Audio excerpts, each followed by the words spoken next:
চলো এখন আমি তোমাদেরকে দৈর্ঘ্য বিকৃতি সম্পর্কে জানাবো। দৈর্ঘ্য বিকৃতি।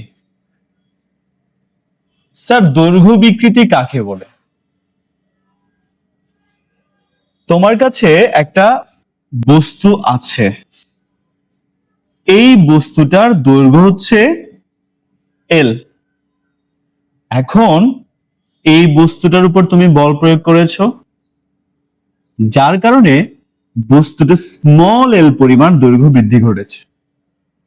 এখন আমি মনে করছি আমি বল প্রয়োগ করলাম, মানে এখানে একটা বস্তু ঝুলাই দিয়েছি যার ভর এম এবং তার উপর অভিকর্ষ বল একদম নিচের দিকে ক্রিয়া করছে, আর ওজনও তো একটা বল, তাই না? এখানে মনে করো একটা বস্তু আছে যেটার দৈর্ঘ্য হচ্ছে এল, এই বস্তুটার এদিকে আমি একটা এম ভরের বস্তু ঝুলাই দিলাম, অভিকর্ষের প্রভাবে অর্থাৎ তার ওয়েটের কারণে বস্তুটা নিচের দিকে প্রসারিত হয়ে গেল, পাশে চিপাই গেল। তার মানে এই যে বস্তুটা এরকম মোটা ছিল এখন চিকন হয়ে গেছে, আগে এতটুকু ছিল এখন লম্বা হয়ে গেছে। তার মানে এই বস্তুটার এতটুকু দৈর্ঘ্য বৃদ্ধি ঘটেছে। তার আদি দৈর্ঘ্য ছিল ক্যাপিটাল এল, তাহলে তার বিকৃতি কতটা ঘটেছে? এই যে বিকৃতি হচ্ছে small L by capital L, অর্থাৎ এল দৈর্ঘ্যের মধ্যে বিকৃতি ঘটেছে, স্মল বিকৃত হয়েছে স্মল এল। দেখো এল দৈর্ঘ্যে বিকৃত হয়েছে স্মল এল, একক দৈর্ঘ্যে বিকৃত হয়েছে স্মল এল বাই এল। একক দৈর্ঘ্যে যতটা বিকৃত হয়েছে দৈর্ঘ্য, সেটাই দৈর্ঘ্য বিকৃতি। এটাকে স্মল এল বাই এল দ্বারা প্রকাশ করতে পারবো, লিখতে পারবো আমরা, এটাই বিকৃতি। এখন আমি মনে করছি এই যে এই বস্তুটা যেটা দেখতে পাচ্ছ, যে সিলিন্ডার বা তার যেটা দেখতেছো, এটার ক্ষেত্রফল হচ্ছে এ। স্যার এটার দৈর্ঘ্য বিকৃতির জন্য এ ক্ষেত্রফলে আমি এফ পরিমাণ বল প্রয়োগ করেছি, তাহলে দৈর্ঘ্য পীড়ন হবে এফ বাই এ। এটা হচ্ছে দৈর্ঘ্য পীড়ন, এটা হচ্ছে দৈর্ঘ্য বিকৃতি, এটা হচ্ছে দৈর্ঘ্য পীড়ন।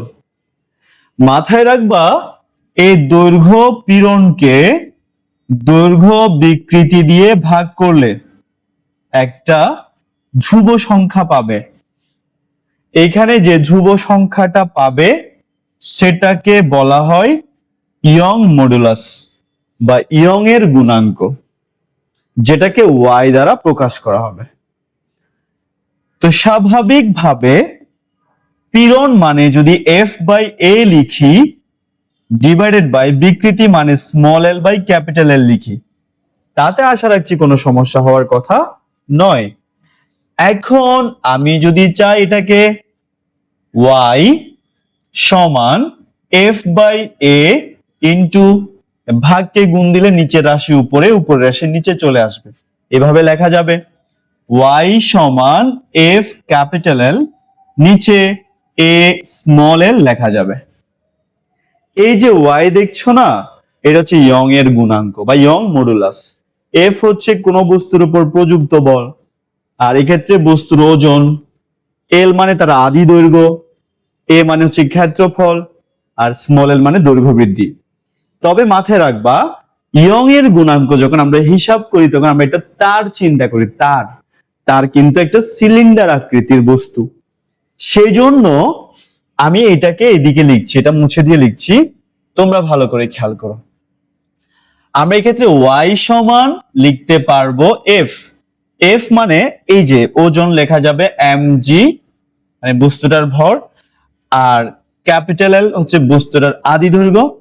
আর যদি এটাকে তার চিন্তা করা হয়, এটার ব্যাসার্ধ যদি আর হয় তাহলে আমি লিখতে পারবো পাই আর স্কোয়ার মানে ক্ষেত্রফলের জায়গায় ইন্টু স্মল এল। এটা হচ্ছে ইয়ং এর গুণাঙ্কের সূত্র। ইয়ং এর গুণাঙ্কের আমি দুইটা সূত্র তোমাদেরকে দিলাম। এখন এখান থেকে কিন্তু একটা প্রশ্ন আসে, সেটা প্রশ্ন হচ্ছে মনে করো তোমার কাছে দুইটা তার দেওয়া আছে, এটা একটা সেম দৈর্ঘ্যের সেম প্রস্থচ্ছেদের ক্ষেত্রফল, এরকম দুইটা তার দেওয়া আছে। এখন তোমাকে বলা হচ্ছে কোন তারটিকে প্রসারিত করতে বেশি কষ্ট হবে। এরকম একটা প্রশ্ন হতে পারে। কোন তারটিকে প্রসারিত করতে বেশি কষ্ট তোমার হবে? মাথায় রাখবে, যার ইয়ং এর গুণাঙ্ক যত বেশি তাকে প্রসারিত করতে তত বেশি কষ্ট হবে, মানে তার স্থিতিস্থাপকতা তত বেশি। বুঝছো? মানে এখানে তুমি কি করবে, কোনটা প্রসারিত করতে বেশি কষ্ট হবে সেটা বের করার জন্য এই সূত্র কিংবা এই সূত্র, এই দুইটার মাধ্যমে তুমি এই দুইটার ইয়ং এর গুণাঙ্ক বের করবা। বের করে যার ইয়ং এর গুণাঙ্ক বেশি হবে সেটাকে প্রসারিত করতে বেশি কষ্ট হবে এই সিদ্ধান্ত দিবা। অথবা যদি তোমাদেরকে কেউ জিজ্ঞেস করে এই দুটার মধ্যে কে বেশি স্থিতিস্থাপক, তাহলে তাও ইয়ং এর গুণাঙ্ক বের করবা। যার ইয়ং এর গুণাঙ্ক যত বেশি হবে সে তত বেশি স্থিতিস্থাপক হবে। এই জন্য এই রিলেটেড 2 নম্বরের একটা প্রশ্ন আসে, কে বেশি স্থিতিস্থাপক, রাবারের ব্লক নাকি ইস্পাতের দণ্ড, কে বেশি স্থিতিস্থাপক?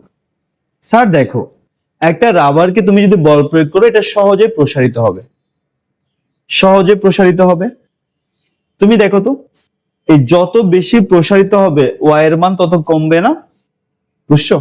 ওয়াই এর মান কমবে মানে ইয়ং এর গুণাঙ্ক কম, কারণ এটা বিপরীত রাশি, বিপরীত ভাবে আছে। তার মানে রাবার দ্রুত প্রসারিত হয়ে যাবে, তাই ইয়ং এর গুণাঙ্ক কমবে, কম হবে। আর ইস্পাত কিন্তু কম প্রসারিত হবে একটা নির্দিষ্ট বলে, তাই এটা বড় হবে, মানে বড় হবে না, ওইটার চেয়ে বড় হবে আর কি। অর্থাৎ রাবারের ক্ষেত্রে এটার মান বেশি বড় হয়ে যাবে আর ইস্পাতের ক্ষেত্রে কম বড় হবে, তাই ইস্পাত বেশি স্থিতিস্থাপক, কারণ ইস্পাতের ক্ষেত্রে ইয়ং এর গুণাঙ্ক রাবারের চেয়ে বেশি হবে। এই জন্য রাবারের তুলনায় ইস্পাতটা কি থাকে, বেশি স্থিতিস্থাপক থাকে। আশা করি তোমরা আমার কথা বুঝতে পারছো। স্যার এটা হচ্ছে দৈর্ঘ্য বিকৃতি, আর দৈর্ঘ্য বিকৃতি রিলেটেড 3 ধরনের প্রশ্ন আসতে পারে, আর এটাকে একটা সিলিন্ডার ধরতে হয়। আশা রাখছি তোমরা আমার কথা বুঝতে পারছো। চলো এবার আমি তোমাদেরকে আয়তন গুণাঙ্ক দেখাবো বা আয়তন বিকৃতি। সেটা হচ্ছে আয়তন বিকৃতি, এই জিনিসটা কি সেটা একটু বোঝার চেষ্টা করবো। আয়তন বিকৃতি কাকে বলে? স্যার একটা বস্তু আছে যেটার আয়তন হচ্ছে V1, ওকে। এই বস্তুটাকে তুমি চাপ প্রয়োগ করেছো, বল প্রয়োগ করেছো, যার কারণে বস্তুটার আয়তন হয়ে গেল V2।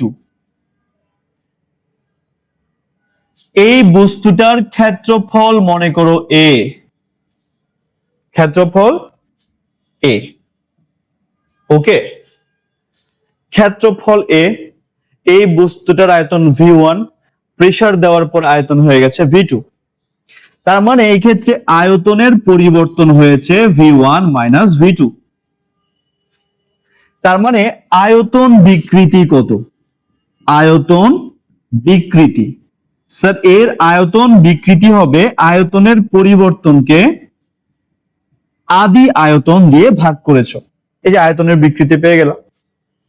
এবার যদি তোমাকে কেউ বলে যে আয়তন পীড়ন কত, আয়তন পীড়ন, এটার ক্ষেত্রফল যদি A হয়, এই বিকৃতি ঘটানোর জন্য তার উপর যদি F পরিমাণ বল প্রযুক্ত হয়, তখন আমরা লিখতে পারবো F বাই A, এটা হচ্ছে আয়তন পীড়ন। আমরা জানি আয়তন পীড়নকে, আমরা সবাই জানি একটা ব্যাপার, সেটা হচ্ছে আয়তন পীড়নকে যদি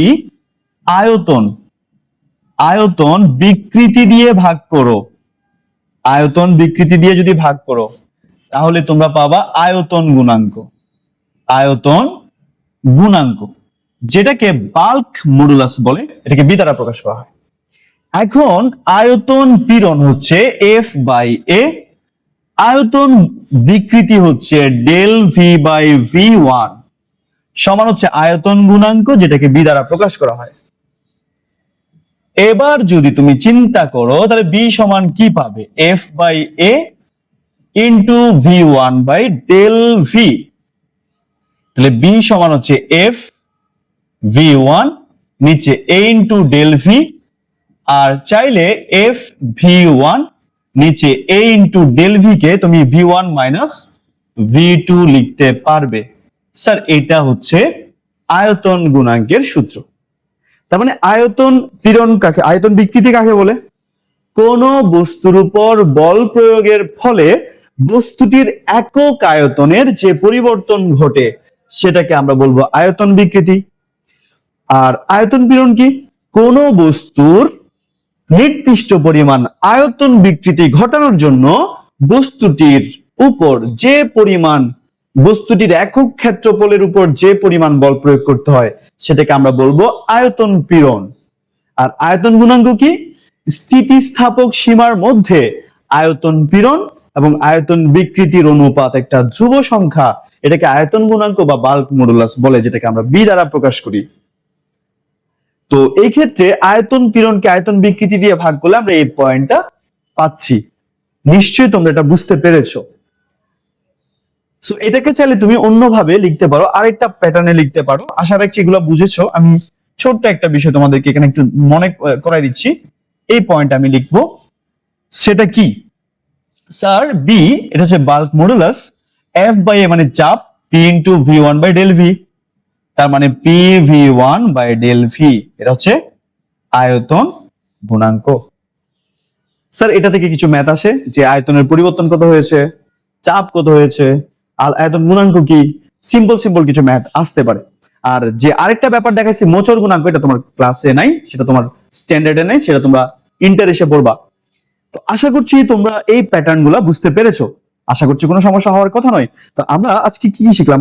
আমরা আজকে শিখলাম স্থিতিস্থাপকতা কি, স্থিতিস্থাপক সীমা কি, পূর্ণ স্থিতিস্থাপক বস্তু কি, পীড়ন কি, বিকৃতি কি, হুকের সূত্র, তারপর দৈর্ঘ্য বিকৃতি, দৈর্ঘ্য পীড়ন, দৈর্ঘ্য গুণাঙ্ক, আয়তন বিকৃতি, আয়তন পীড়ন, আয়তন গুণাঙ্ক, এই রিলেটেড কি কি ম্যাথ কিভাবে আসে, তারপর রাবার বিশিষ্ট স্থিতিস্থাপক নাকি দৈর্ঘ্য বিশিষ্ট স্থিতিস্থাপক, এই পার্টগুলো আমি তোমাদেরকে নিশ্চয়ই শিখিয়েছি। তোমরা বুঝতে পেরেছো। এবার চলো একটা ব্যাপার দেখি যে পদার্থের তিন অবস্থা, এটা তোমার ছোটবেলা থেকে একদম লেদা কাল থেকে তুমি এগুলো পড়ে আসছো, এগুলো আবার পড়ে নিবা, পেরে যাবো, কোনো অসুবিধা নেই। তারপর ওই যে একটা প্লাজমা অবস্থা আছে না, ওটা একটু হালকার উপর ঝাপসা করে পড়ে ফেলবা, ঠিক আছে? ওখান থেকে 1 নাম্বার অথবা মাঝে মধ্যে ব্যাখ্যা করে আসতে পারে। সো এই তোমার বইয়ের থিওরি। প্রস্তুত হও নেক্সট ম্যাথ করার জন্য। টাটা।